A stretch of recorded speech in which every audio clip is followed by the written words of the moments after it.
एक और कह रहे हो भजन करना है, एक और कह रहे हो सुखी होना है, एक और कह रहे हो कि भगवान की कृपा हो जाए, दूसरी ओर संसार बढ़ाना है। यहीं पर आप अपने आप को कॉन्ट्राडिक्ट करते हैं, अपने आप का विरोध कर रहे हैं, अपने विरोध में जाके खुद खड़े हो रहे हो। इसको कहते हैं अपना शत्रु आप ही बनना, दूसरे की जरूरत ही नहीं है। आपको पता है इस रोग को क्या कहते हैं? इसको ऑटो इम्यून। और जहां तक मैं जानता हूं कि अभी चिकित्सा पद्धति इसका कोई निदान ढूंढ नहीं पाई। कुछ लीपापोती डॉक्टर अपनी तरफ से कर लेते हैं पर इसका कोई समाधान मिला नहीं।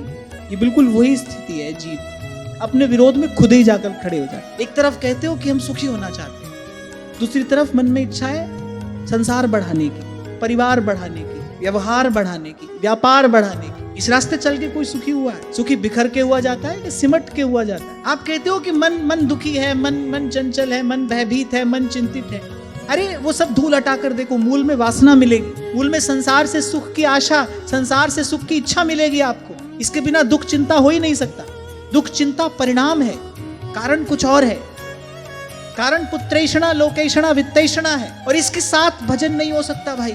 इसलिए थोड़ी देर पहले मैंने कहा भजन तो भगवान का होकर होता है। पहले भगवान का हुआ जाता है, फिर भजन होता है। 108 मनके की माला ले लो कि 1008 मनके की ले लो, 100 बार घुमा लो कि 1,00,000 बार घुमा लो, पर फिरा न मन का फेर। कर का मन का डार और मन का फेर।